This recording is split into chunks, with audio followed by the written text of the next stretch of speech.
Kick us off today. Please welcome to the stage the Senior Strategic Finance Manager, Dr. Shamika Walsh.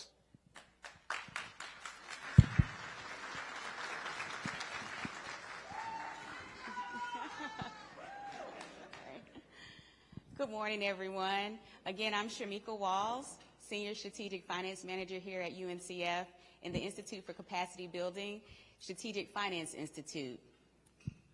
So I want to reflect back over my time starting here at UNCF. I began during the pandemic in 2020 in October, and I've had the pleasure of working with the CFOs at our member institutions, and it's been awesome. So the Strategic Finance Institute focuses on partnering with the member institution CFOs to assist them and work with them on increasing their financial capacity and long-term financial sustainability. When I think of the CFOs at our member institutions, I think of them as the unsung heroes. And so when you also think of the department that they oversee, which is the finance area, that is the nucleus of our institutions. All financial transactions and operating activities flow through the financial department. Enrollment retention, academic programs, information technology, institutional advancement, human resources, and the list goes on. And so even though those areas may not technically report to the CFO, when decisions are being made, when discussions are happening in those areas, the CFOs are often included. And if they're not, they should be, because all of those areas directly impact the financial positions of our institutions. So today, I would like for the CFOs at our member institutions who are here with us, if you would please raise your hand so that we can acknowledge you.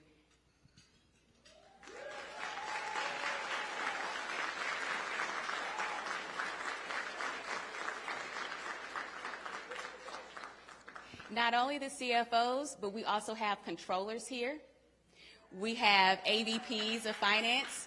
We have other financial professionals within our institutions.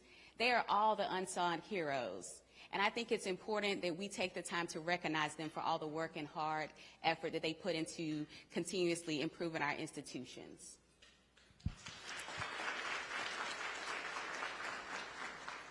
So now we'll move on to today's session, which is about delivering the promise of Black higher education by engaging historically Black colleges and universities and predominantly Black institutions to drive economic opportunity for the students and the broader community.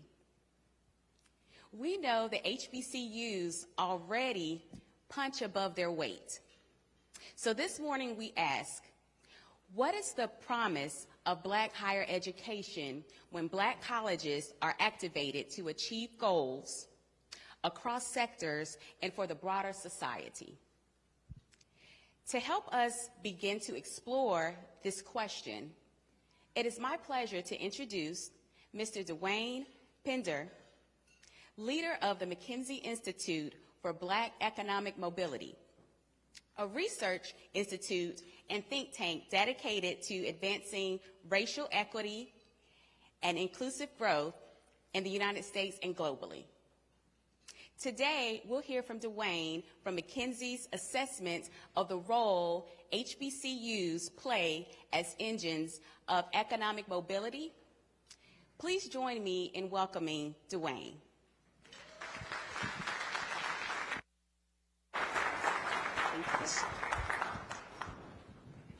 Thanks, Shamika.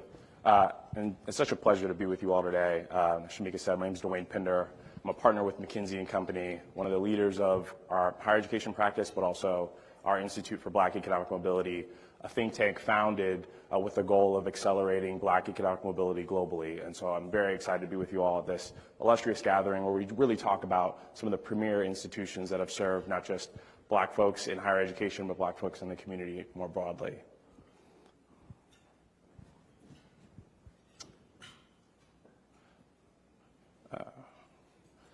So maybe I'll just start with some research that McKinsey did last year. We released it on Juneteenth, and it was called The Economic State of Black America. And the goal really was to talk about what is in terms of the disparities, but also talk about what could be. And we looked at the Black American experience through 5 different roles: the worker role, the business owner role, the consumer role, and the saver role, and then finally the resident role. And what we found is not just disparities, but significant opportunity for the economy, not just for Black Americans, but the economy for all to be more thriving and more dynamic. So let me just go through some of the opportunities that we found. In terms of the worker role, what we found is there's significant wage disparities. If Black Americans were at parity in terms of their representation in the economy, you would have $220 billion more in Black Americans' pockets. That's from being in different roles, but also within the roles getting paid more relative to white and other counterparts. We also see that about 50% of Black workers are in jobs that pay less than $30,000 a year. So significant opportunities for Black Americans relative to the worker role. We go to the business owner role. Black Americans represent about 13% of the economy relative to the population, but only 2% of business owners. And I think that's the challenge relative to the representation. How do we accelerate entrepreneurship and accelerate business ownership?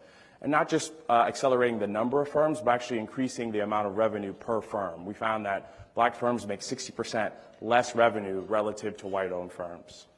When it comes to consumers, about 5% of the Black American population is in food deserts, in consumer deserts relative to the opportunity and relative to the products and services that they look for. What we find is that there's almost $300 billion of spend from Black Americans that's coming from consumers that are dissatisfied. So significant opportunity for the private sector in particular to better meet Black Americans' needs across sectors and across goods. When it comes to savers, significant opportunity. Almost 20% of Black families have a negative net worth, significantly higher relative to white families. And there's a 8 to 10 times racial wealth gap relative to the median family. And finally, when it comes to residents, what we found is that if Black Americans were at parity, they'd be living almost 4 years longer. And you think about the impact of just that life relative to the overall economy. And we find that when we look at public spending, 30% of public spending goes to programs that actually exacerbate racial disparities. And so this gives you at least a picture of significant disparities relative to the overall economy, but significant opportunity for Black Americans to play a much more thriving and dynamic role in the United States economy. And so the question is, what is the pathway to get to this outcome? You're going to need private sector, social sector, public sector institutions to really collaborate to really provide this future. And HBCUs are a really important part of this overall story. And what we find is that HBCUs, face challenging circumstances, a 7 times difference in their overall endowment, a $22 million difference in annual gifts. Relative to the overall economic environment, almost 2/3 of HBCUs are in environments that have lower job creation and lower economic output. But what we see, as Shamika said, is HBCUs punch above their weight. In terms of economic mobility, 2 times more economic mobility relative to the average institution, and almost 5 times more economic mobility relative to the Ivy Plus institutions. Significant output in terms of degrees. 17% of Black degrees come from HBCUs relative to the 3% of institutions that HBCUs represent. And a 44% increase relative to the economic output of every dollar that you invest in HBCUs. So if you think about what this future of a more dynamic, more thriving economy with Black Americans could look like, you have to have an HBCU sector that's going to be thriving and going to be supportive of that. And what we see is that HBCUs are already playing this role. Across all of these roles, HBCUs have been one of the premier foundational community institutions. And that exists today. We have examples where institutions like Morehouse are starting programs to actually accelerate Black incomes relative to their online programs. We have institutions like Howard that are expanding opportunities for business ownership and entrepreneurship. We have institutions like the University of District of Columbia that are removing barriers for Black consumers relative to providing opportunities for Black consumers to find goods and services that they need. Fisk University is an example that is actually investing in financial advancement on their campus. And then North Carolina A&T is an example of an institution that actually has a K-12 high school on their campus that's actually serving the surrounding community. And so, the future that we paint, HBCUs don't need to do a new thing. They need to be doing more of what they're already doing. And that really is how we get to the future that potentially, we could see this thriving, more dynamic economy.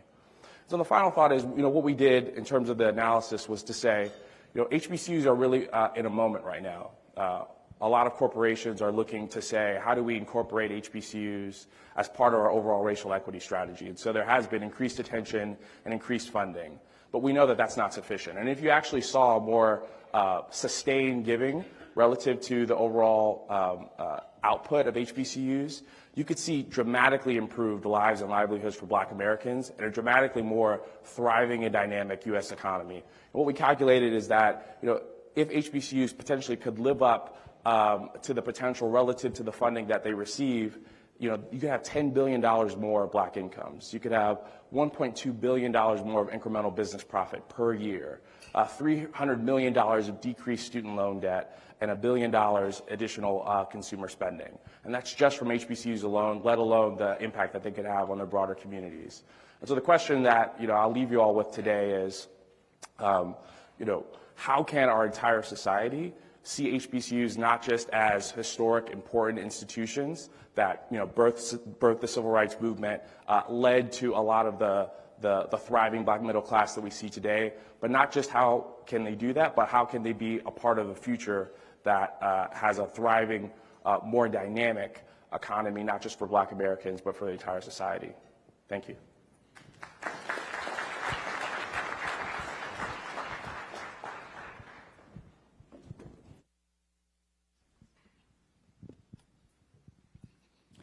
Thank you, Duwain. This was great. I'm now pleased to introduce the moderator of today's panel, Dr. Suzanne Walsh. She is the current president of Bennett College, one of 2 HBCUs in the United States that decided to educate women.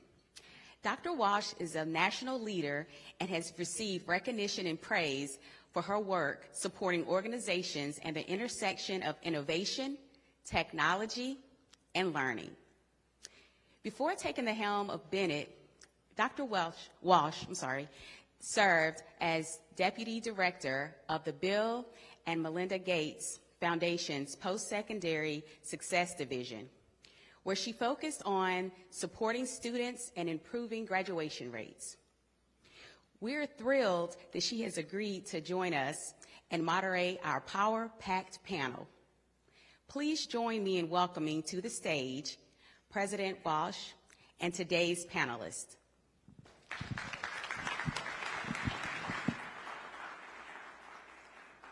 you. Thank you for doing the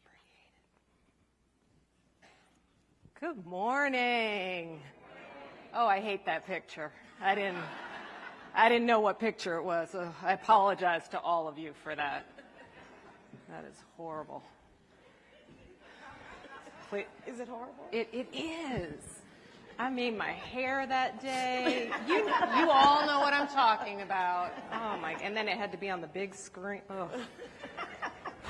Okay. Well, after that, good morning to all of you. Good morning. Good morning. I am not reading anyone's bios. Ooh. And it's going to be a first name only panel. Ooh. So this is going to be exciting already. I'm going to just ask each of you to introduce yourselves and just tell us a little bit about the organization or sort of stakeholders you represent today. I'm going to start right here. All right. Go ahead. Good morning. I am Naomi Shelton, the Chief Executive Officer of the National Charter Collaborative. I have to mention that I'm also a 4th generation graduate of Tougaloo College in Tougaloo, Mississippi. Our motto, of course, is where history meets the future, and of course my history is meeting my future right now. Nice. I'm a former employee of the K-12 advocacy work of UNCF. I currently serve again as CEO of the National Charter Collaborative, where we support single-site charter leaders of color. I know that charters are a 4-letter word in some rooms, but when they are founded and led by people of color, I think that can tremendously change what's possible for children of color in this country. Nice. The other Shelton. And we're still trying to figure out if we're cousins. So my name is Jim Shelton. I'm Chief Investment and Impact Officer. I keep trying to get away from titles. So Chief Investment and Impact Officer at a place called Blue Meridian Partners. For those of you trying to figure out why that is, why people are clapping, we just finished making the initial $60 million investment in HBCUs.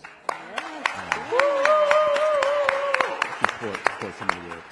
I have a background both in philanthropy as well as, which is why I'm here today, but also served as Deputy Secretary in the Obama administration of the Department. Can we bring you back?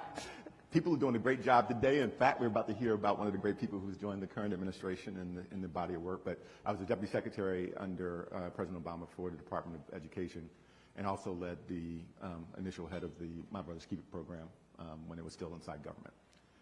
I'll stop there. Okay.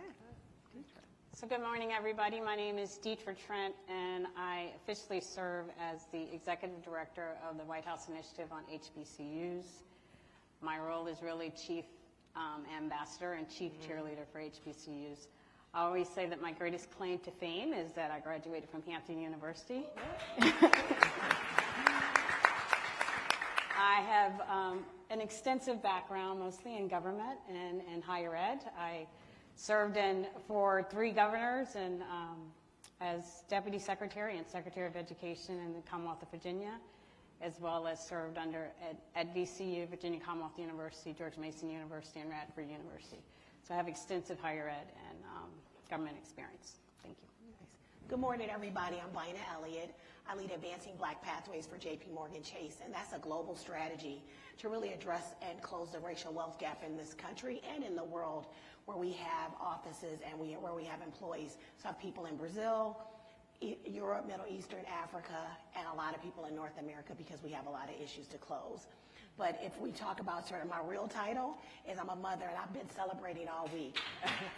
My son had his prom on Saturday. He graduated yesterday from my alma mater, so I was a proud mom twice.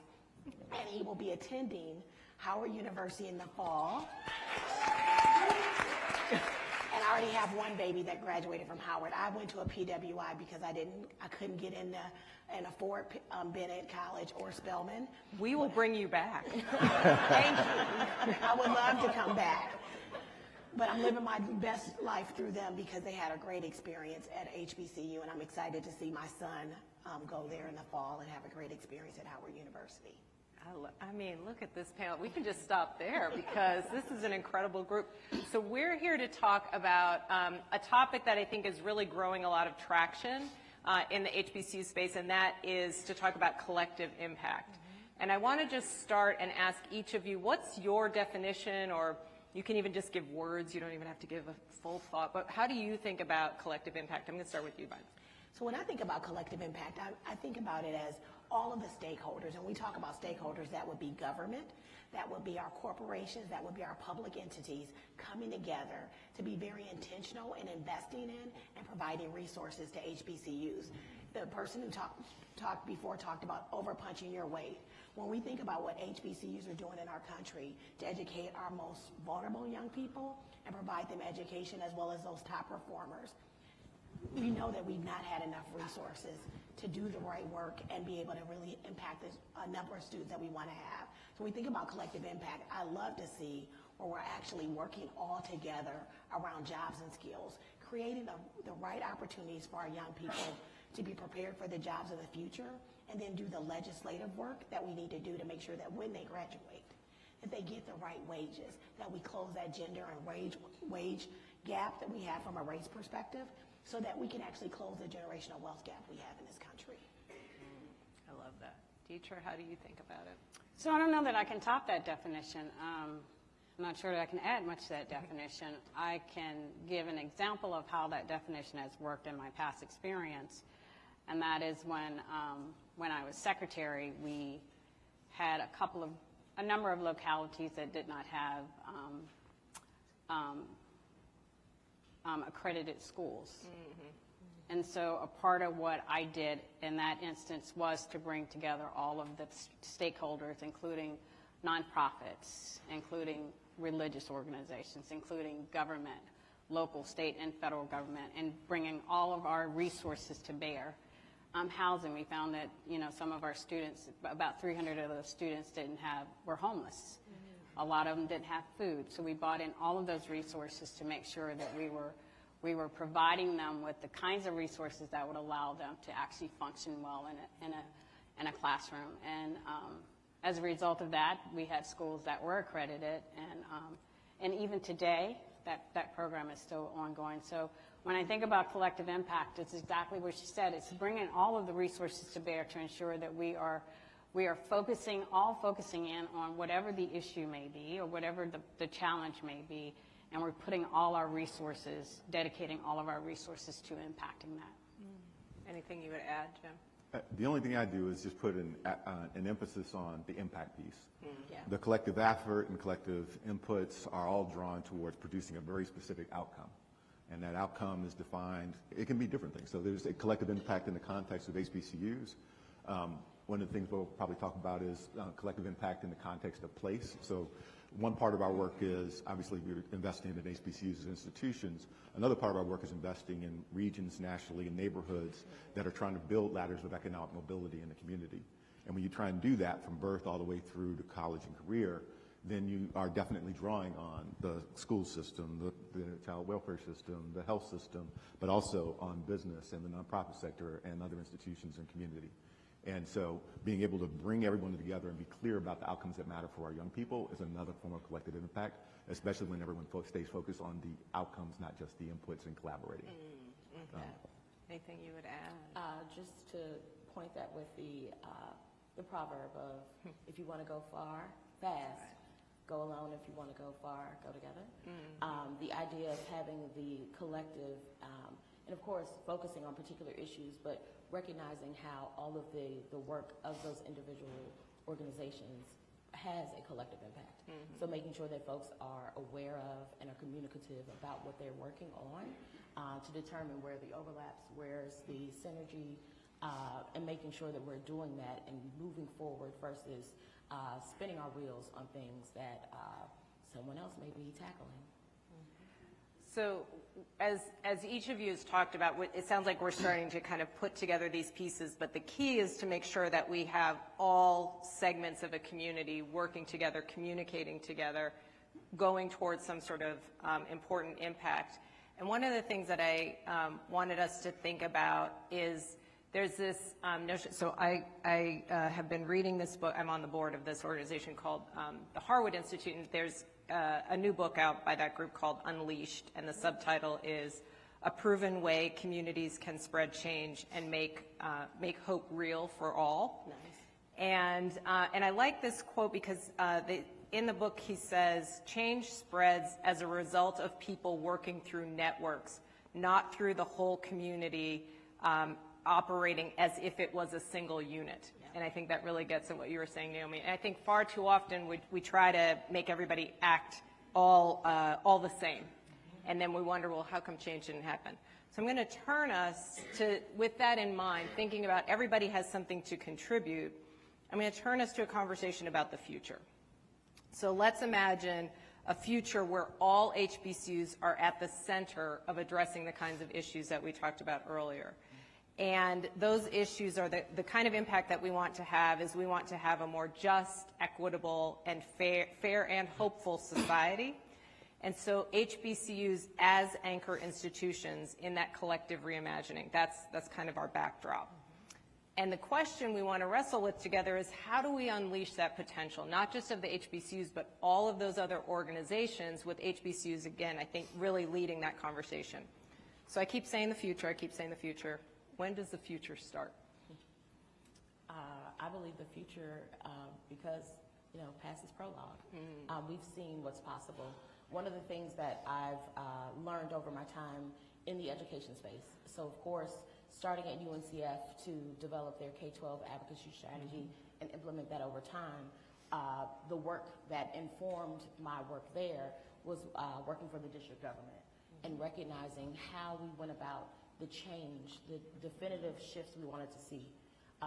That informed how I went about the work at UNCF. And the work that I do now at NCC is really focused on how do we look at the collective, the fabric of our community to see what's possible.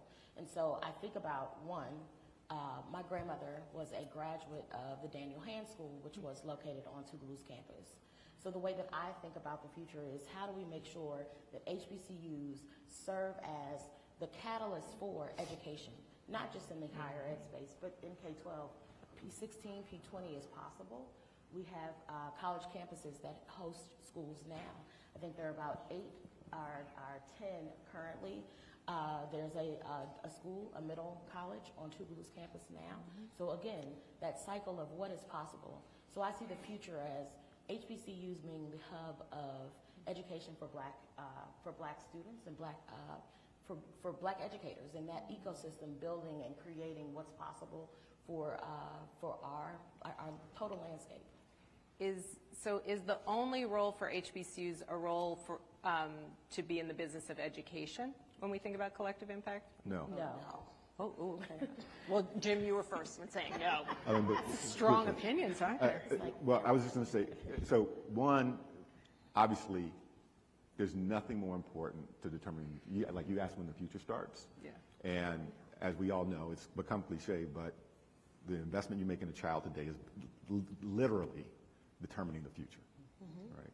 And so we know what the arc of that looks like. It looks like 10 or 20 or more years of investment along the way. And I was having this really fantastic conversation with folks you may have met, Cara, you may want to talk more about the work later on, about the role of community in helping our young people. And we talk a lot about the educational system, but I liken it to preparing someone and teaching them how to run, and then teaching them knowing that you're putting them on the down escalator. And how fast you have to teach them to run if the escalator is going down, versus even if it was just standing still, let alone moving in the same direction. So when we can think about the communities and the context in which our young people live, then we are able to actually provide a different and kind of opportunity for them, even when we're doing the best of educating them. So they're not having to fight against the down escalator. So what does that mean? It means that HBCUs, because they live in community, and because they have assets and resources that can be used to support community development around the campus, leveraging the campus around in that way. It can be used to provide access to educational opportunity for the parents as well as for the students. It can be places where leadership development happens among young people that connects college students to young people in the community, tutoring, et cetera, et cetera. So things related to education, but as much about the relationship and the connection as it is about the actual teaching of academic skills. Those are the kinds of things that HBCUs can do besides just teaching at the post-secondary level that can have a huge impact on the role they play in community.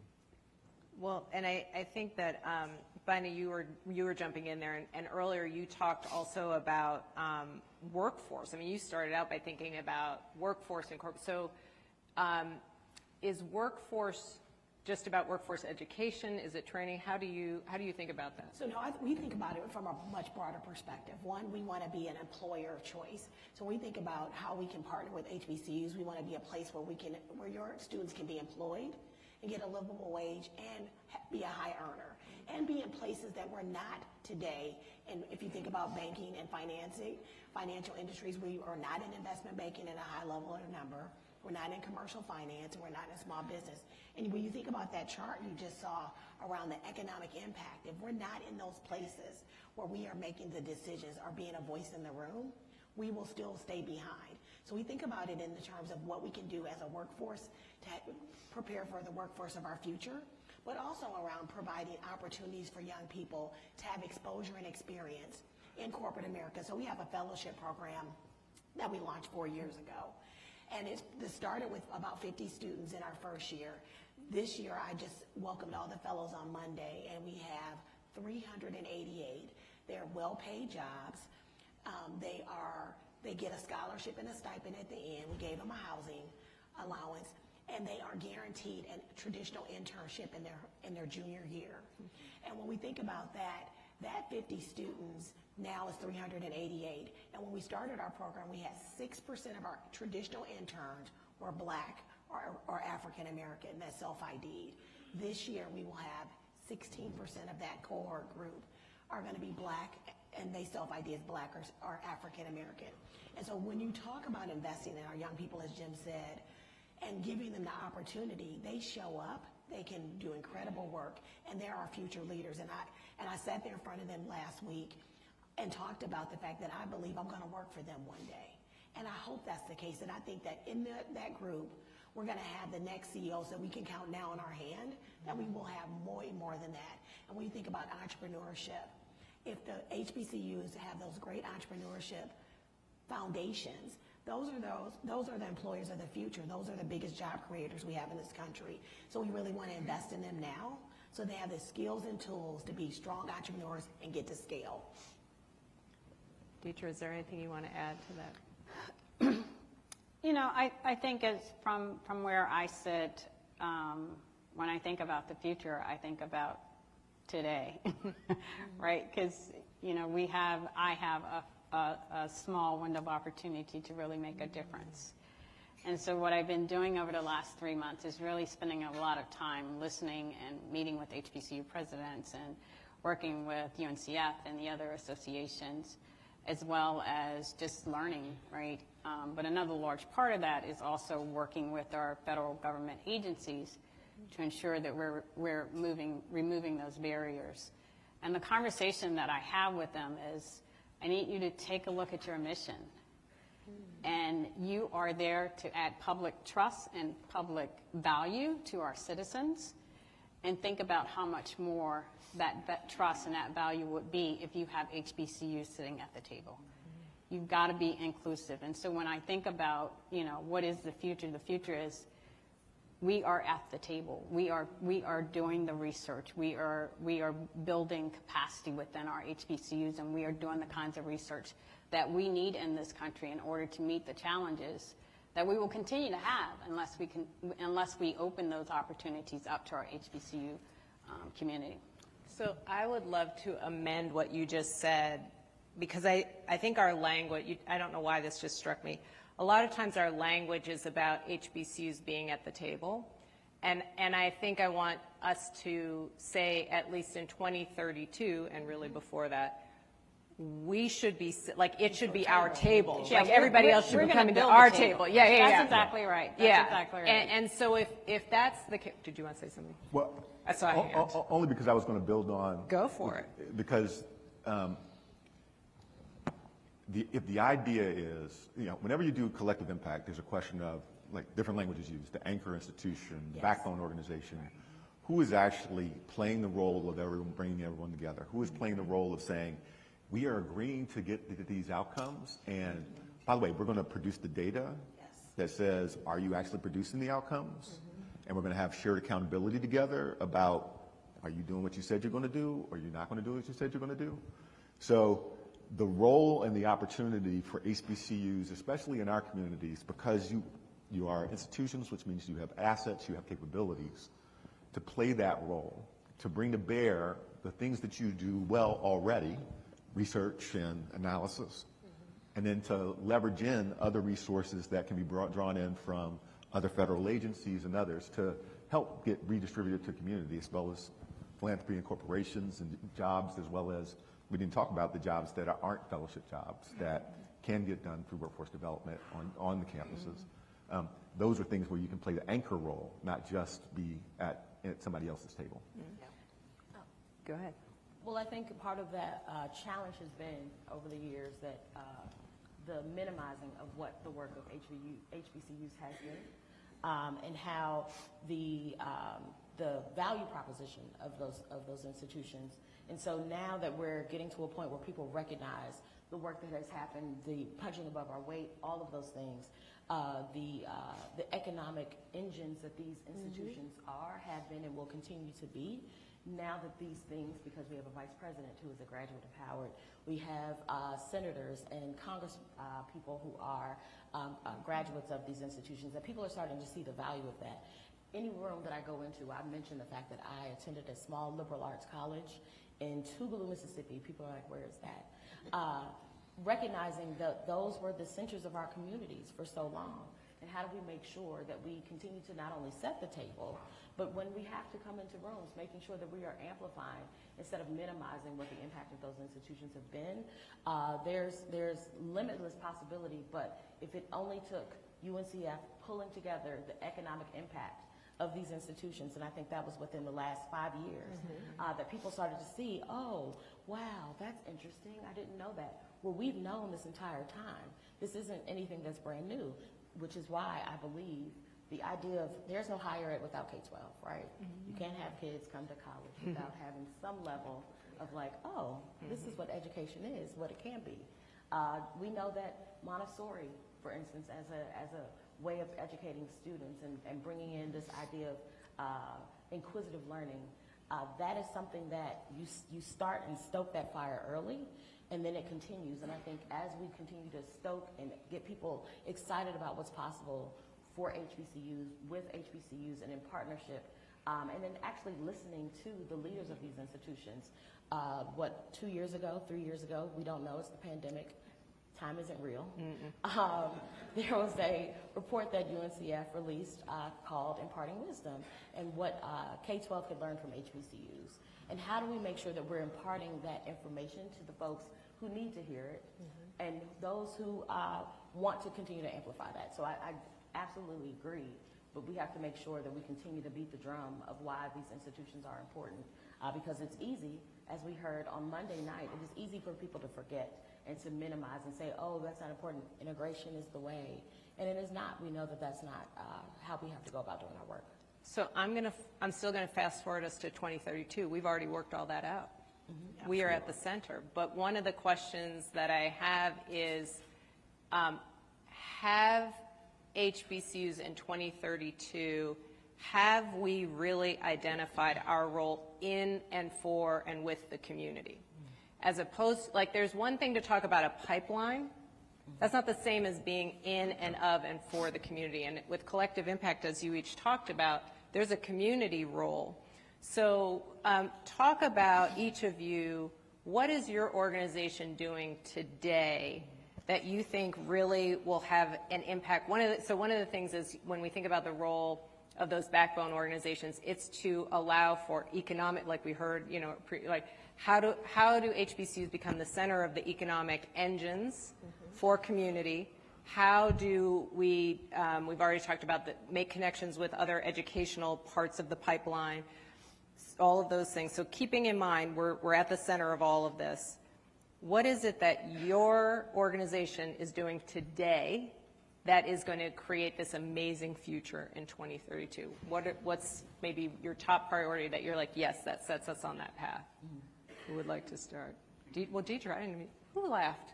Was that too hard of a question? Did I tell? Dr. Lomax laughing. Dr. Lomax, I did not ask to be heckled during, goodness. He's good at it, though. I'm going to start with Dietra just because I haven't started with you yet.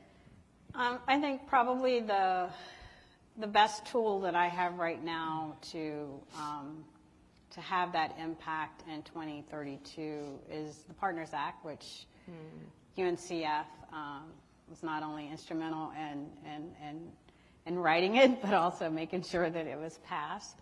But that is the law now that requires all of our federal agencies to produce annual reports on how they will create more opportunities for HBCUs. And so I'm currently working agency by agency on those reports, making sure that we have goals in there, metrics, and also baseline data to ensure that we are holding our agencies accountable. So I think that's probably the most significant tool I have right now.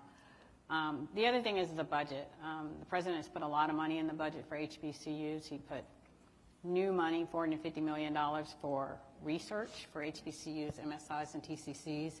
He put an additional almost $300 million to enhance capacity at HBCUs. And so we are putting money in place. We've already delivered $5.8 billion in the last year and a half. And so I think when I think about what I have at my disposal right now is those two tools. The other thing would be kind of sort of the bully pulpit, and it goes back to what Naomi was talking about, and that is we really do need to take charge of our dialogue, our narrative, right? We have to own that. We have to own our greatness.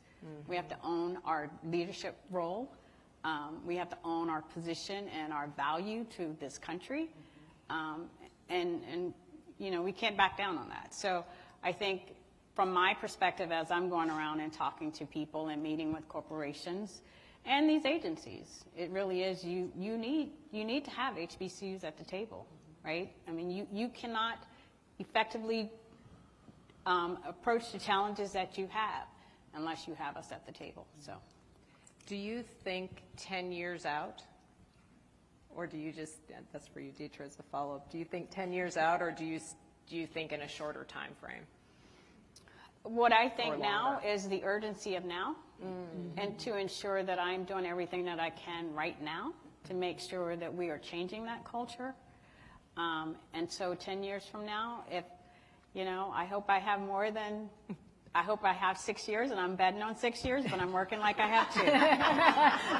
So it is urgent that we stay on it and we push it, and I'm so happy to have UNCF at locking arms with them, because they're the ones who's really making the way for me. So the sharp elbows. Absolutely. Byna, what about you? So we've actually launched a $30 billion racial equity commitment, of which HBCUs are a part of that commitment itself. So I'll walk through the $30 billion because it does have impact around place, around that collective impact. Because a significant amount of the dollars are invested for home ownership as well as affordable housing. So when you think about where HBCUs are located and the amount of land that they have, there are transactions and deals that can be made to help them redevelop or revitalize some of their properties or vacant land that can be used as a part of affordable housing, because we know we have an affordable housing gap. There's another $2 billion committed to small business and that ecosystem, whether it's training, education, and access to capital and tools that we'll use. And there's additional dollars that we did with minority depository institutions, which most of those MDIs is what we call them, are in those communities where our HBCUs are also located. And those are where we can have the best and brightest students connect with those MDIs to help provide solutions as they serve their communities.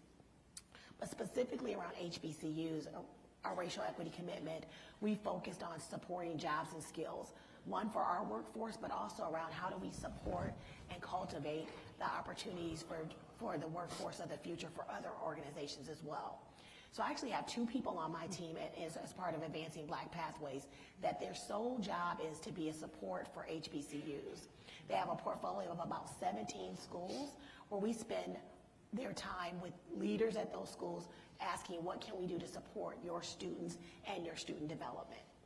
And in that, we provide dollars as well as resources in our human capital to help create the opportunities for those students to be ready for the workforce. And so that's really a big step for us, and that's their sole job, and we're looking to continue to grow that. And we've partnered with UNCF as well around a hardship fund. When we started, it was to help close that gap for students that were probably in their junior or senior year, so that they wouldn't have to leave school and have debt without a diploma.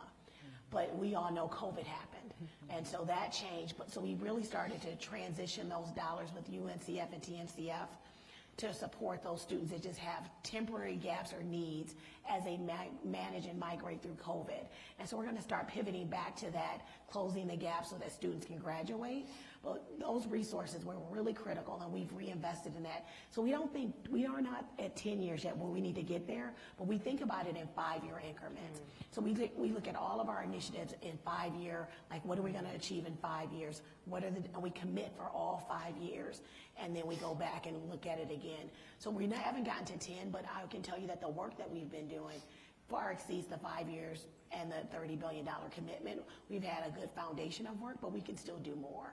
And I want you all to challenge us on it. We committed to a racial equity audit because you saw a lot of pronouncements in the communities. And everybody's like, well, what's going to happen and who's going to hold people accountable for doing the things that they got headlines for? So we committed to a racial equity audit. We will have the results in the fall, where we've agreed to produce those results publicly and hold ourselves up to look in the mirror and say, these are things we've done well, these are things we need to work on. And we need your voice and your input as we continue to evolve our organization around doing the right things to bring everybody forward around racial equity and closing the gap. Nice. All right. I'm gonna end with you, Jim Shelton, so I'm gonna come. Okay. It's tricky. You gotta stay alert. Naomi, tell us. All right. So this year would mark the 10th anniversary of UNCF releasing a report about parents' perceptions of K-12 education. This would also be the 10-year, if I had stayed, 10-year anniversary of me working Oh, at UNCF. happy anniversary. Oh, thank Happy you. anniversary. It's not, but I miss you all. So in thinking in 10-year increments, what I am focused on in evolving the strategy of NCC, the Charter Collaborative is committed to supporting an umbrella of support for our institutions, for the schools and the leaders that we serve. I think about the supply of new leaders, and that's not just people opening schools, but that's the supply of board members for each of those charter schools. That's the supply of possibly having HBCUs serve as authorizers for charter schools. We've seen and heard some of our partners in this work, including the National Association of Charter School Authorizers, wanted to really center communities. And they can't do that without the communities that need to be served, right? So thinking about how, again, HBCUs used to be the bedrock of education in their communities, having those institutions give back in that way. And I also think about what are the partners, who are the partners that we need to work with? So that supply of partnerships is at the Equitable Facilities Fund to make sure that there are buildings and spaces for these schools to open. I think about what does it mean to strengthen the leaders that are currently serving. We have a fellowship program, the Manati Fellowship. Manati is the Swahili word for catapult. How do we catapult folks into the next version of themselves as leaders? I've heard and seen some amazing school leaders who've said, I want to have a single site school that focuses on elementary school and nothing else. But I've also seen and heard people who say, I want to have the next KIP, right? And KIP was born out of the work of a black woman. Harriet Ball was an amazing classroom teacher who did a phenomenal job of doing her work every day. Two men created a whole network of schools based on that alone. And so we know that that is possible in our community. There are Harriet Balls walking the yards of HBCUs across this country right now. So I think about strengthening that opportunity. And then, of course, how do we sustain this work? So there's hearts and mind work that has to happen. Again, I said early on that charters are seen as a dirty word, but I think there's an opportunity for us to visit schools, look at the opportunities. There are schools right here in Atlanta that are doing phenomenal work led by people of color. I'm on a panel, we're on a panel with someone later today. Come see us again. Right. What is it, 2:15? It is, I think. Afternoon.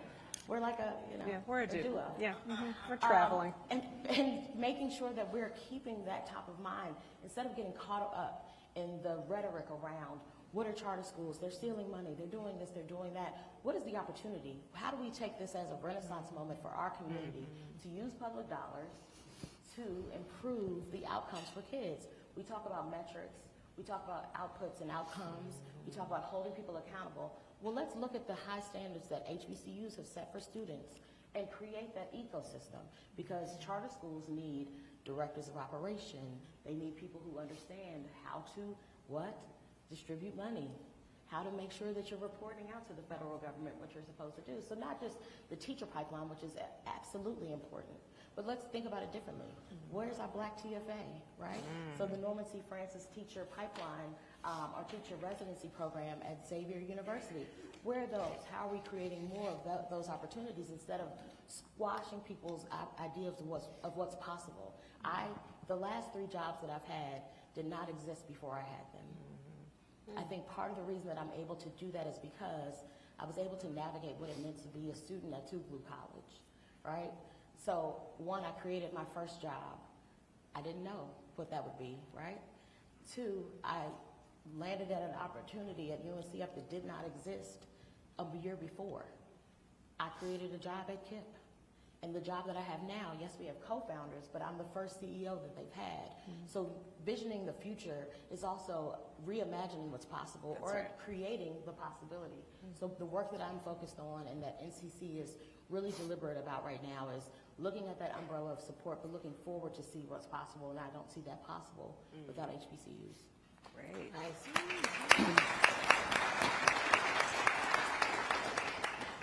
Jim, what are you up to? Yeah. $60 million. So, I mean, I have the distinct advantage that, well, a few things. One is that my whole job is about improving economic and social mobility, and I work in philanthropy. And so I'm going to back up in the story just a little bit to get to where we were talking about. And so, you know, my whole job is to find the best investments. And I use the term investment, even though I'm using grants and philanthropy, because I'm impact focused. I'm like, okay, so I'm going to put the money in. What is going to come back in terms of improving in people's lives?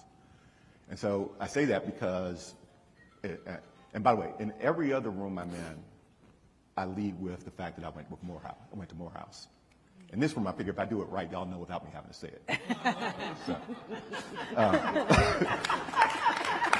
it's all right. So anyway, but when I'm out, so I imagine me as scanning the entire landscape for the best investments in economic and social mobility.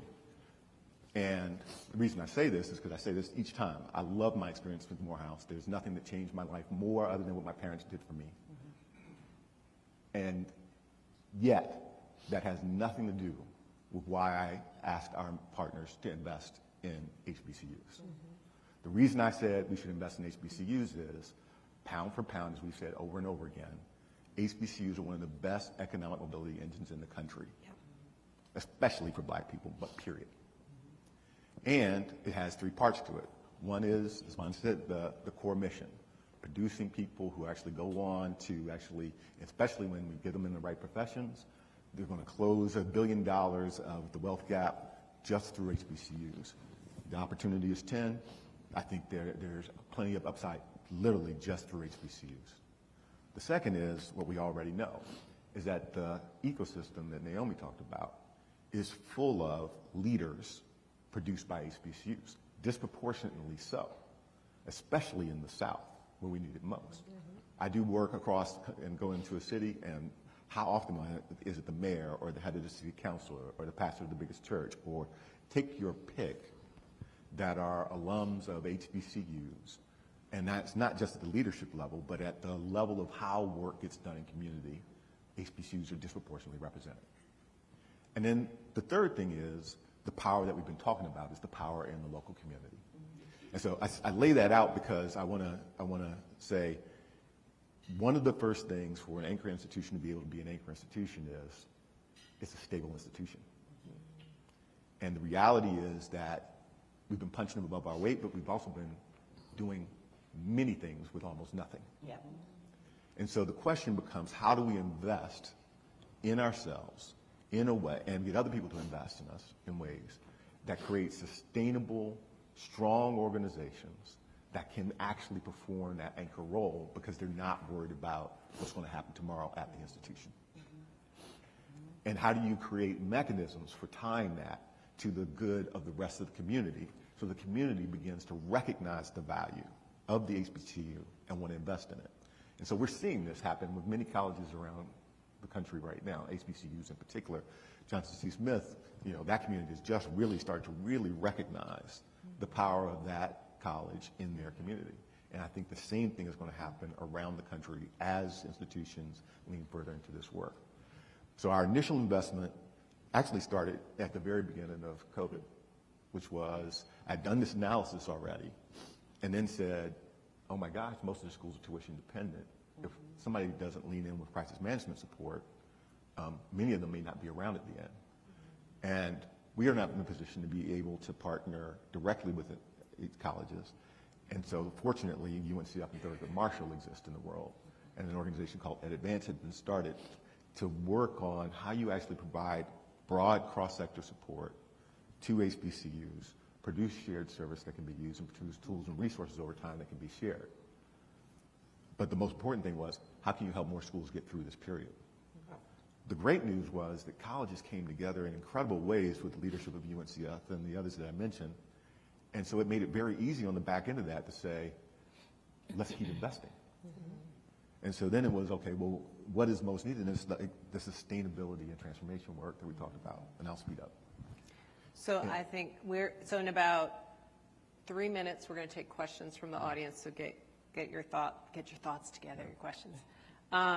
You know, one of the things that I think is so interesting about this conversation is There's a through line, which is also, while I keep pushing for HBCUs to be at the center and everyone agrees, there's also, I think each of you has kind of pushed back in a different way, and then also saying it's HBCUs plus, right? It's HBCUs plus corporations, plus government, plus K-12, plus charters, I mean, in particular.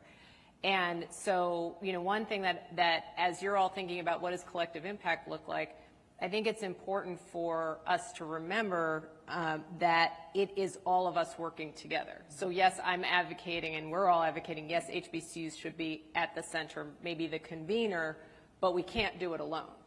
And so the idea of working in community, Jim, as you just said, you know, tying the success of the community along with HBCUs, I don't know that I can see out there, but how many of you are institutions that have like tall gates and tall walls to get in? Anybody at one? Do you have to go through a gate, like one single gate? No. So Tougaloo. Yeah. So that's, and I bring this up because some of our physical footprint, right, it looks very open. So at Bennett, like, we don't have any walls, like barely, people can just step over the wall. It's very open, and yet sometimes I don't always feel like we're open to the community. So I'm raising this because we've put forth a great future vision, but it also means making sure that we do away with either metaphorical or real kinds of walls as we think about this. So I'm going to open it up if there are any questions from the audience. And again, I can't really see. So you're going to have to yell at it. You can heckle like somebody up here in the front row did earlier. As people are collecting yes, their please. thoughts, Yeah. I know, Jim, you were going to finish your thought. It's okay, go ahead. So I was an English major. So, of course, literature, but also movies mean a lot. Dr. Lomax, what were you a professor of? English. Yes. Oh my goodness. And I just have to say, my advisor, the only reason he left Tougaloo College was because of Dr. Lomax. Thank you for stealing Dr. Jerry Ward. Oh, you mean in a good way he left? Because I was like, he left because of Dr. Lomax? Exactly. Oh my God, scandal. My advisor was also my He's mother's proud. advisor, 25 years apart, right? So I think about movies and art as a part of how we tell stories and how we look at history. So how many of you all have seen School Days? Yes. Right? If you haven't, now How come on. many of y'all are in it? No. Right. Right, that's what I was going to say. Right. But, I mean, more of you all need to watch School Days, right? Because there are several conversations that are happening in that film that are still happening today, That's right. unfortunately. There are two things. So one, of course, about financial stability, sustainability, et cetera, but there's another around community and the people in the community feeling very disconnected from these highfalutin Negroes, right? Yes. As a black woman, I like to say a free black woman. Yes. My mother would love for me to perm my hair. I will not. Excellent. So she transitioned and said, well, why don't you get sister locks? I'm thinking about it. Oh. But the idea, thank you. But the idea of like history meeting the future again, right? And how do we break down those barriers of community and those of us that are in and of products of the higher ed space? So one of the things I will say to all of you all is when we talk about children, because they are our future, Whitney Houston told us so. She did. She did. She did. She really did. And if you haven't heard that song, then we have to have a whole conversation. But there's an ongoing conversation that has grown in the black community to one, and of course Erica Green wrote a recent piece about HBCUs, and we see this renaissance of appreciation. Yes. Yeah. But there has also been this undercurrent for several decades of like, oh, HBCUs, they're this, they're that. But how are we thinking about amplifying, right? So how are we thinking about how we speak about and to our children? Not those kids, our kids. Right. So not those communities, our community. Our community. I tell people all the time, I live across the street from my elementary school. Like directly, I look at the teacher's parking lot of my elementary school in Washington, D.C. And what I know to be true is when I hear my gentrifying neighbors talk about those kids, I make it clear, I was one of those kids. And so those of us who have had the ability to have a trajectory change and shift because of the institutions we attended, make sure that we are thinking about reaching back. So those walls may be there, but how are you opening the doors, That's right. right? how are we thinking about talking about the kids in our communities, not just those kids, not just, oh, those parents. Those same parents are the ones that could send their children to your HBCU. So how are we opening those doors and creating those opportunities? And if you have to sit back and watch A Different World to think through what that looks like, let's do that. So y'all have assignments. Okay. Listen to Whitney Houston. Watch School Days. Watch School Days. And sit up and just watch, you know, turn it on Netflix. I think it's on Netflix. A Different World. Mm-hmm. And that actually could open your mind about what's possible for an ecosystem. And so good night, everyone. Absolutely. The one thing I would say that we need to pull the string on what Jean talked about around economic mobility. When I just looked at the research, you guys are number one, Susan, for number one school in the country around economic mobility. And as I scrolled that list, there were a ton of other HBCUs. And that's a narrative when we talk about HBCUs being at the center of community. The fact that you have that, the results around economic mobility says that that's your why. And that why isn't just the students on campus, it's all the things that create the halo effect of those students being educated and changing the trajectory of their lives, their families' lives, and the communities that they serve. So I think that's a narrative that we really, when you talk about sit at our table, you're the economic mobility engine for a lot of our Black communities. That's our table. Dr. Lomax, what's the name of the report about economic impact? Well, there's Rodriguez now. Rodriguez, do you know the name of it? It's the new, wait, economic impact. He's up. Go ahead, He Rodriguez. stood up. He was ready. Just say it out loud, Just man. say Go it. ahead. The economic impact report on HBCUs. Everybody Thank memorize you. it. I was going to say, y'all both went to Morehouse. Y'all were mighty quiet. Okay. All right. All right. Did anyone have a question for us? Oh. Oh. One question. Sure. Because I think one of my concerns about the narrative is that I still get the question, do we need all the HBCUs? And I would like to just hear some affirmation about the importance of all the HBCUs and that none of them are expendable and that we need to do more to tell what the contributions they are making and what the investments could be that could enable them to make more. So I'd like a little bit of that differentiation. And some of that same questioning comes from people who look like us. Which one of you would like to take that on?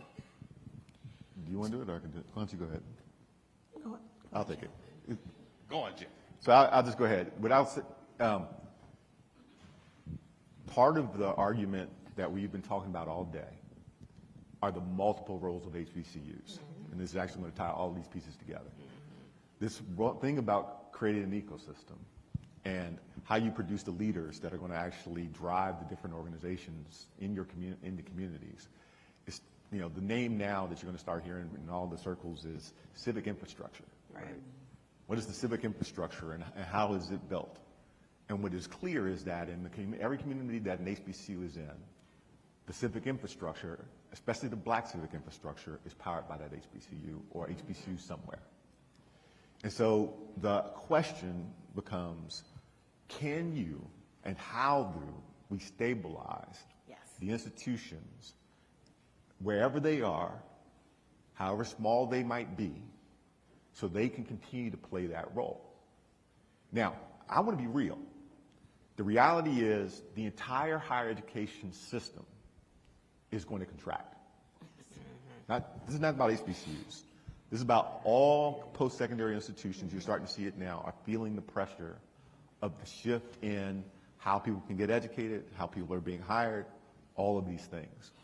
And so this is not just a question of do people believe in HBCUs or not. It is how does the distinctive value proposition of even the smallest HBCU become so clear that in the face of market forces saying close down more small colleges, HBCUs say, but wait. Here's what we do for our community. Here's what we do for the economy around our school. And here's what we do for the talent infrastructure for companies like JPMorgan Chase, but also all those regional employers that nobody else is going to be talking about. It is not going to be an easy story to tell, but it is a story that can be told if we make these bets on the future that we talked about. Yeah. Stability first. Yep. Prove it.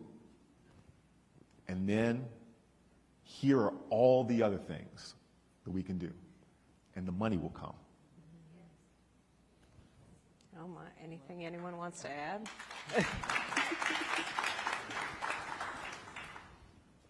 Byna, you looked like you wanted to say something. The only thing I would say is that it takes all of the parties, that collective impact to get to the stability. And that means that the things that we haven't done for the last 100 years of HBCU's existence, we need to do differently. And we need to ask for and insist on the right set of resources to get to stability. Saying, we hope you get there, will not work. We have to invest a lot of money in our HBCU structure. Can I say one last thing then? On that point, part of our analysis is that if you look at the gap for HBCU endowments, depending on how you cut the number, it's $6 to $10 billion. $6 to $10 billion. And because HBCUs enroll twice the percentage of low-income students, the needs of the students actually for aid are even higher to have an expectation of the completion. Correct.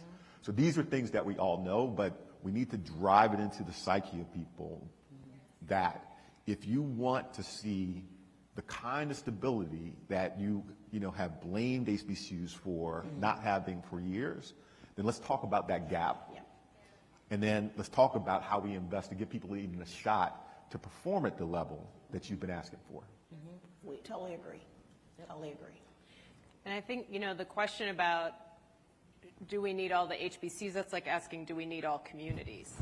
Because it's not just about us. I think that the challenge that I think this panel has really put before all of us is to really engage fully with our communities and to do it in a way that, to go back to one of the things that Dietra talked about is, this is also about the public trust. The public trust in our communities and in our institutions, and thinking about how we can invite investment and encourage investment is because we are seen as vital to the community. We are seen as central to the community. I think that's been a theme that's come through over and over again. The idea that we're in the business of producing those board members for charter schools, employees, all of those things are really, I think, it positions us again very differently than to just talk about, oh yes, we've produced students with degrees, we've produced graduates. It's actually all the way back to this economic impact. Yeah, please go ahead. And I think I have to say this. Please. The fact that Bloomberg has made a significant investment in UNCF to expand and to grow the charter sector, and how important that investment is on the front end, right? Yeah. But that not only do we create stability, but sustainability over time. We have to think about what does that mean to not only secure and have a great foundation, but what does that look like for years to come? So the 10 years, what does it look like 100 years from now? Exactly. So I'm going to... Suzanne, can I just mention one last thing? To that question, do we ever get the question of do we need all of our PWIs? Right. So why do we feel like we have to, why do we have to justify why That's right. It's very obvious. This panel has talked about how obvious it is and how important it is to have HBCUs at the table. But we always have to justify why we're there or who we are, right?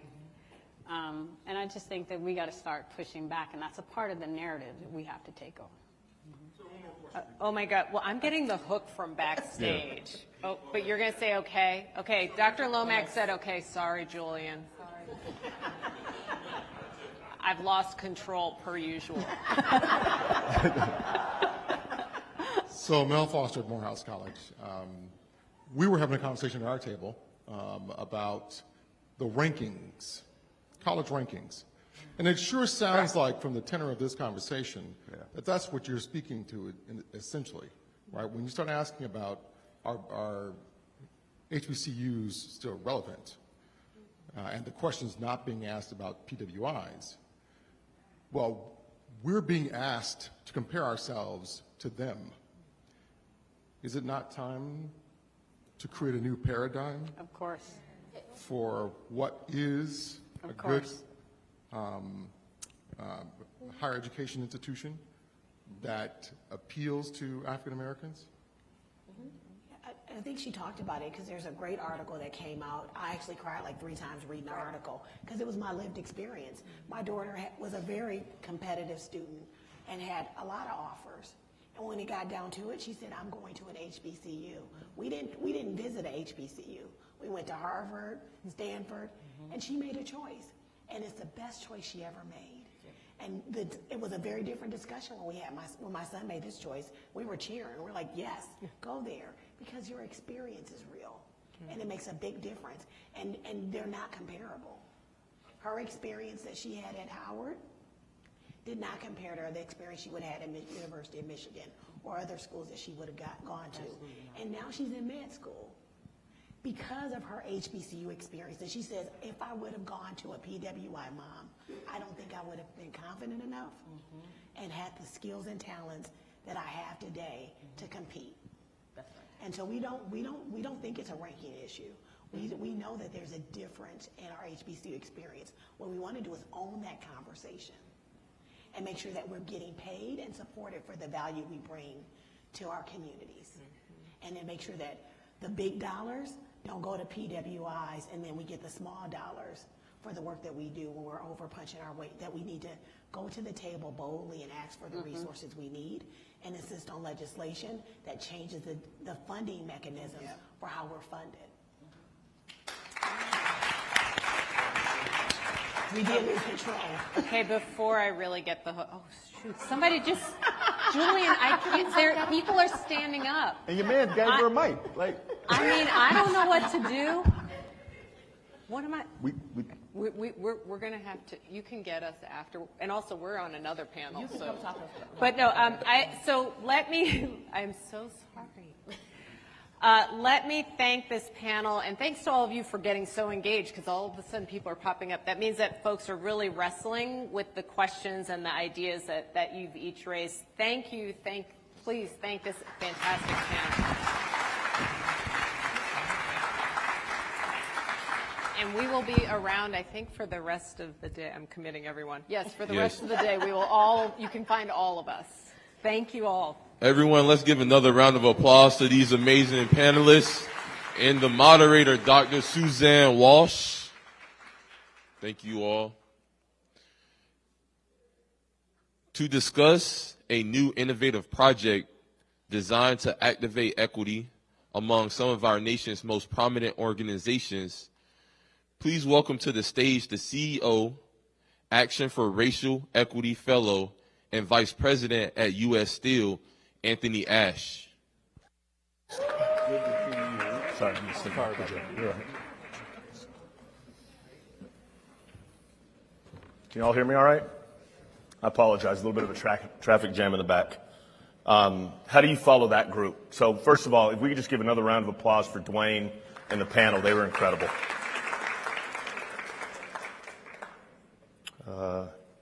It doesn't appear to be the right PowerPoint. I don't feel like I'm Mark Alexander.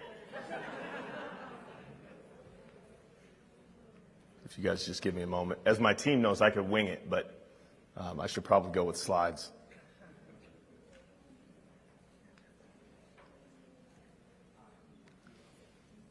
Anyone in the back? Are we working on it? Yeah, give us 1 second. Give us 1 second. Pardon the technical difficulties, y'all. Technical difficulties, and I'm the one between them and a break.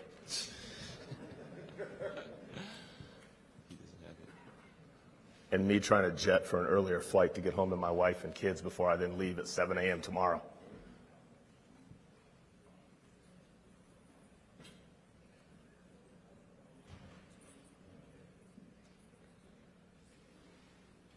I do see on the run of show it tells me to exit stage, so I could.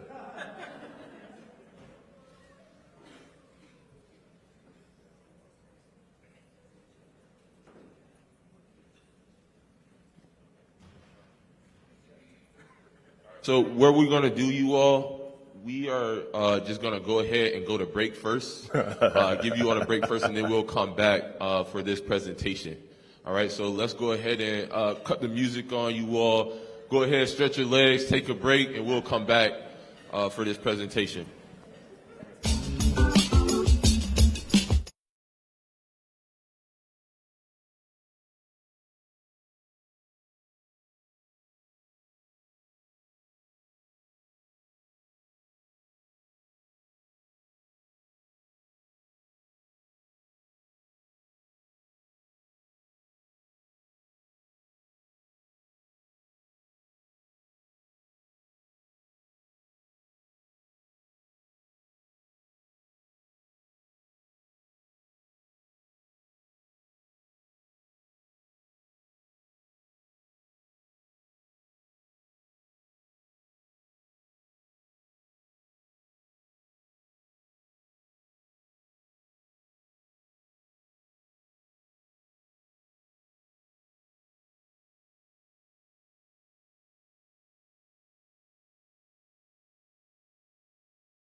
Got it. Okay, go ahead and handle that. Just keep the live stream going. And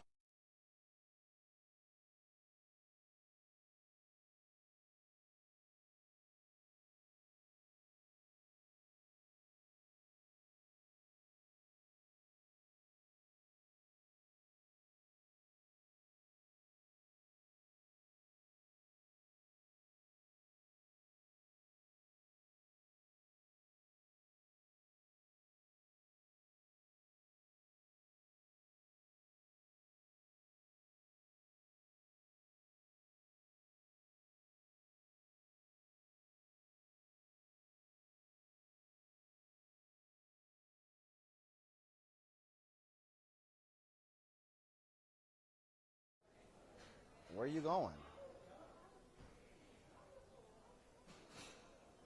All right, you seeing the audio? All right, Anthony, you getting the audio? All right, Jim, do a countdown. Yeah. No, I'm just saying keep counting. But you need to hear him. Yeah, I need to hear him. I just told him to do a countdown. All right. All right. All right.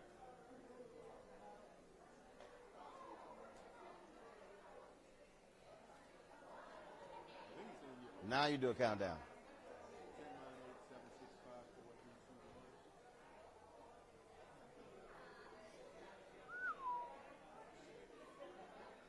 Keep going.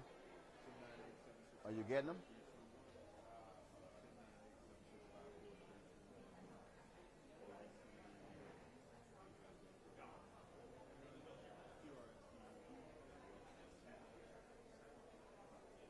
Are you seeing his audio? Not yet? All right.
Where are we? Huh? Who? Are you getting audio? All right. All right. Sun's coming in, but it's all right. All right.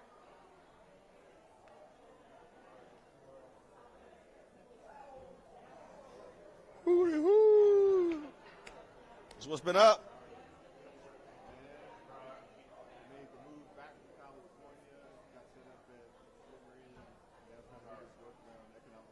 Got it set up where? Got it.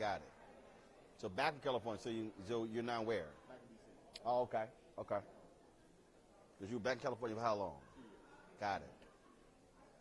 Because that was with the Zuckerberg, right? Got it.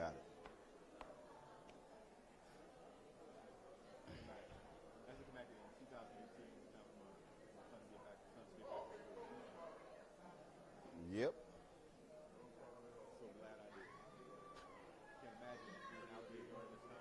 What? Oh. So you were in D.C. during COVID, or you were there? Yeah, Doc. All right, we ready? Hey, no, when I sit in the chair, I'm ready to go. Yeah. When I sit down, I'm ready to get it. What?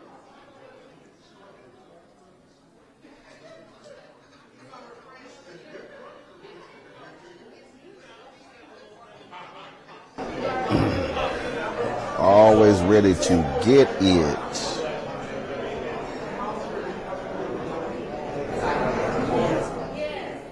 All right, I see y'all people in the chat. Lincoln College of Illinois is not an HBCU. It is a PBI, predominantly black institution. It's not an HBCU. Just so y'all know the distinction.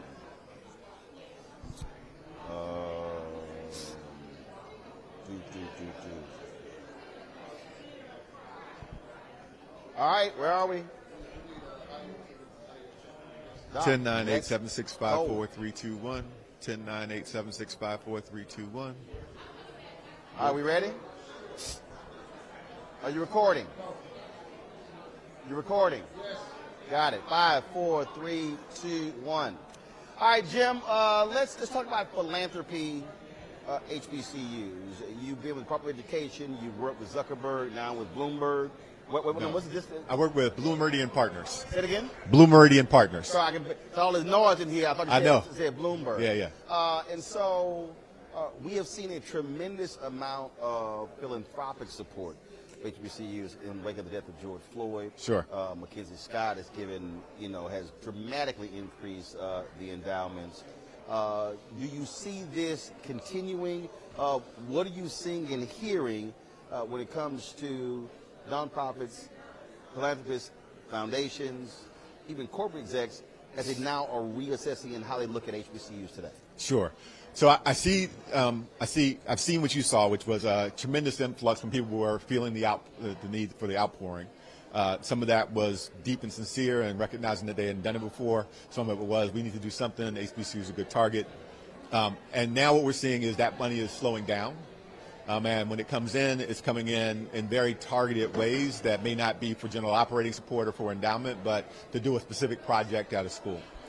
And so the work that I'm doing right now through Meridian Partners is to invest in HBCUs in their core infrastructure, and then to also try and use that as a way to catalyze more investment that can go to general operating support and ultimately to close the kind of endowment gap that we see.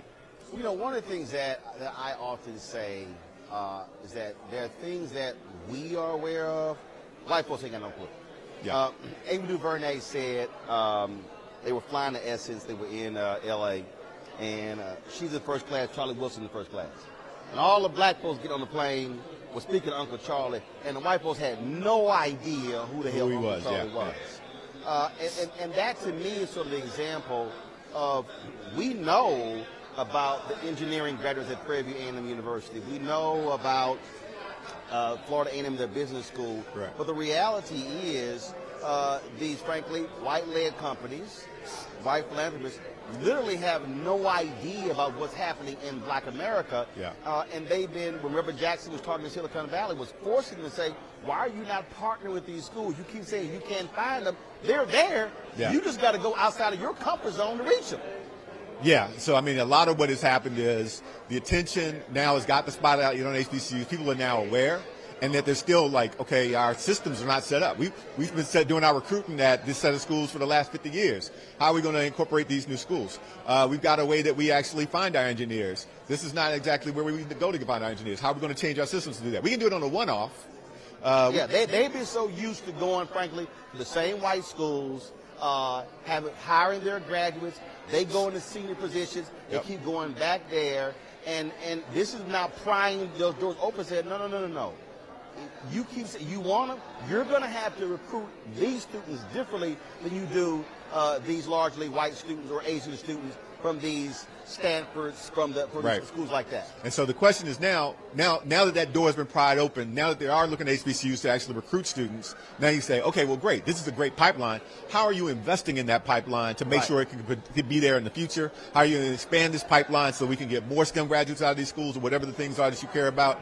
How are you investing in these if they're in your community? How are you investing so that they can actually play a broader role in supporting the surrounding community? Because you have a lot of cities that are high growth, like take your Atlantas, take your Charlottes of the world, where the growth happens, but the black people there don't benefit from it. And when you talk about the investment, because again, the flip side, what they often say is that, oh, well, they're lacking in this, lacking in that. Well, hell, if you were putting the resources in those programs when they're walking the doors as freshmen, then you're basically curating the type of graduate that you want. But without that level of investment on the front end, and you're complaining about the back end, you're not going to get that type of graduate that you want. Yeah, we've done the analysis. There's somewhere between a $6 to $10 billion gap in the endowments of HBCUs. $6 to $10 billion gap on endowments for HBCUs. So if you said, look, colleges use their endowments for all kinds of things, financial aid, investing in innovation, and supporting new facilities and all that stuff. If you said just that gap alone, even just what does that mean every year? That's $500 million a year. If you were just doing 5% from it, that you would say was missing from the operations of HBCUs to be able to support their student body. But then you go to the fact that HBCUs enroll twice the percentage of low-income students as other schools. And you go, well, we actually need more financial aid. We need more support for our students than other schools. So you go, okay, so what would that investment actually look like? And then you go, okay, so now we have the opportunity to say, because in the grand scheme of things, $10 billion is actually not that much money. The real question is who's going to be willing to make the investment and invest in the future and support the schools in the way that's necessary. And see, that's the thing that I talked about this constantly on the show when I'm talking about that I keep using that we're in this third Reconstruction, that we have to be looking at this moment from a Reconstruction standpoint in terms of which really means rebuilding. And so if you're a state HBCU, I've said this here, you see successful lawsuits. Unfortunately, it took 13 years in Maryland. You had the lawsuit years ago in Mississippi led by Alvin Chambers. I've argued that we should have our lawyers looking at lawsuits for our public HBCUs in Texas, in North Carolina, and other places, because the reality is those states have grossly underfunded those schools and forced them to do more with less. Yes, and so the reality is that when you take a look at the historical underfunding of HBCUs, not only do you have the fact that those dollars have not been there, but then you think about deferred maintenance. We've not been able to invest in the infrastructure. We've not been able to invest in the facilities. We've not been able to build out the programs in the way. And so the cost of that lack of investment is even higher than the dollars that were missed. Whether or not a state HBCU can be a party to the suit to sue the government they count on for their daily bread is a question. But can somebody be involved in? Well, in the case of Maryland, Right. you had Outside parties. Yeah. sue on behalf of the 4 HBCUs in Maryland.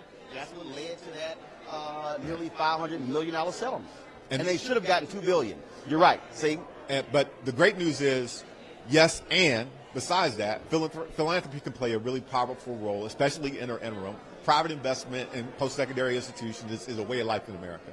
People are just used to writing very big checks in their communities to the primarily white institutions. I know one city not too far from where we are right now where a foundation pretty easily wrote a $100 million check to one institution in town, and in the same breath didn't miss a beat saying, oh yeah, we wrote a $5 million check to another institution across town. Guess what the difference in the institution was?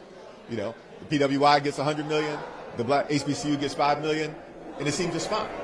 And no one thought twice. But you know what, though? I think that, to that particular point there, one of the things that I've long argued is that we as African Americans, because we've rarely been at the table of power,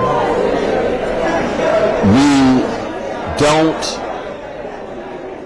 think in the same way. In that, we may come to the table sort of apologizing, trying to get 100,000, versus someone else walking in and easily asking for 10 million. Steve Perry said, we were talking, he was talking with a guy on Wall Street, and I think Steve was trying to get 500,000. And the guy said, Steve, how much you think Eva Moskowitz asked us for? And Steve told me, he said, man, I was sort of like apologizing, even asking for the $500,000. So Steve threw a number, the guy said $50 million the first time. And Steve was like, damn. Right. He said, and now here's somebody who ain't afraid to ask for money, but again, here's someone else walking in and saying, I need $50 million. So I think part of this also is that we've got to elevate our boards of trustees and aspirations and executives and have folks who have been at the table of power who can then walk into corporations, walk into philanthropists, and literally walk in and making the case why we need $100 million, as opposed to what you just described. We get $5, and we're ecstatic. We sit up, folks are just happy, as opposed to saying, no. That's simply not enough. I think that's also part of this deal that we also have to address in our community. I think that the first question is, what do you expect? And whatever you expect sets a ceiling on what you're going to get. That's the first thing. The second thing is, the reality is that the underinvestment had an impact, right? And so we serve higher needs students. We've had underinvestment. It actually has had a real impact on our ability to deliver on the mission. Right. And so that makes you a little bit nervous when you walk in, because you say, yeah, they kind of got a point. And the reality is, no. When you do the analysis and you compare HBCUs to comparable institutions, they outperform on almost every metric, especially when you look at the ones that have had a little bit of resource to work with in the process. Right. And so the key question is, what would happen if you actually invested the resources to let them be on equal footing? And then once you come in with the thing that says, actually, I am an underinvested, high-performing asset. Right. Give me resources and look at what I can do. It should shift the entire conversation. So then right now what I'm focused on is, so how do you get more institutions that core infrastructure dollars so they can show what they can do, right, even with just a little bit? And then that just creates the flywheel where then you go, okay, that's great, but here's what I really need. Well, it reminds me during the Obama administration with the management of TARP funds. I remember having a meeting in the Department of Treasury, and people tell me that the black-owned and minority firms vastly outperform white firms of the management of TARP funds. The first thing I said was, they get more money? Because where I come from, if I do better, y'all should be kicking more stuff my way, then everybody went silent. And we see that. We see that black private equity firms do much better than their white counterparts, but those black firms are basically capped or limited and never are able to get beyond a certain amount. We are used to having to do more with less and having to outperform. So just imagine when we actually get that real number, what in the hell we can do with it. That's the whole point. And so the question is, how do we get started? How do we deliver on the promise? How do we then ask for what we deserve? And how do you demonstrate that this investment in HBCUs is going to be something that's going to produce returns in community, returns at the national level, returns in the civic infrastructure of every community that they touch, and drive our economy in a way that people never thought was possible. So how are you tracking this in terms of how are you tracking the progress? So one, we're clear that this is a long-term game. So we're investing through UNCF. When we say long-term, 10, 20, 30? We're on a 10-year trajectory with the first set of investments that are focused on the next 5 years, because we recognize this, we're in a crisis period. That's how we started. That with the impact of COVID and the heavy tuition dependence of schools, that we needed to do something to help make sure people were stable during this period. This next round of investment has been, okay, so what is the template that you can build by working with a set of institutions to say, okay, here's what it looks like to become more stable and transformation and align with where the economy is headed going forward, and what are the shared services and other things that can let many institutions benefit from the work of some.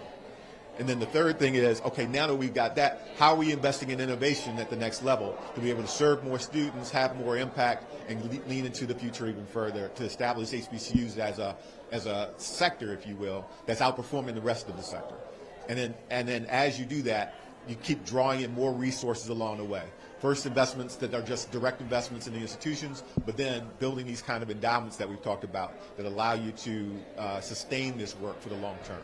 How do you also get those same people? Because this sort of thing happened in the charter school movement as well, where the funders were funding the same high-performing charters, but then you had your low-performing and mid that, if they had the resources, could go from mid to high, but everybody only wants focusing on these. And so when you talk about HBCUs, it's Hampton, it's Spelman, it's Howard, it's North Carolina A&T, it's Florida A&M, and then all of a sudden, so you have all of this focus sort of at the top, if you will, but then you still have those mid-sized schools and smaller schools. So how are you also encourage people to look at that? So two things to it. One is I want to make sure that we don't think that just because those schools have gotten a little, that that's sufficient, because they are, standing tall in low grass right now.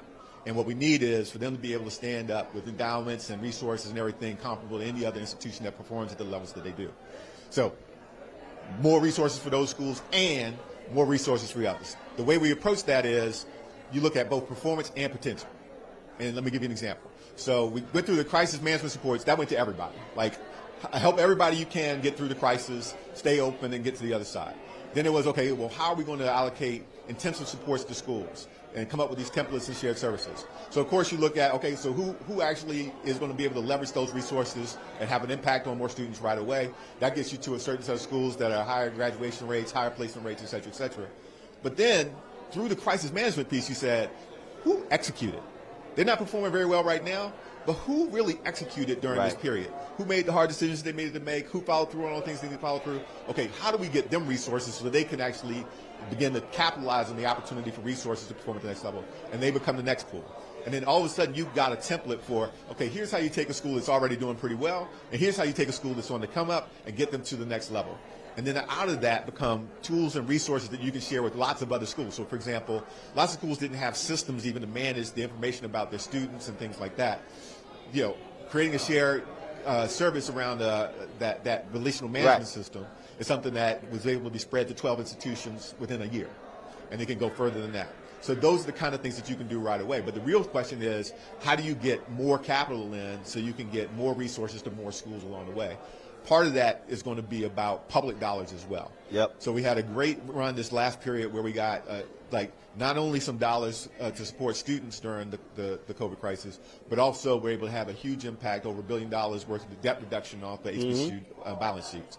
Those kind of things matter, but what really matters, because HBCUs are tuition dependent, are the policies that are going to continue to increase Pell and actually give more aid to students who are in need, which is the vast majority of students at our schools. Final question for you, because really what this is about, and this is how I've said it, and I've had people, they try to fight me on this, but I don't really care.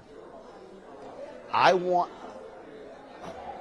am tired of us having survived conversations. Not just HBCUs, black newspapers, black-owned media, black organizations, black professional groups. It is a constant survive. What I'm saying is we should be moving from survive conversations to thriving conversations. Correct.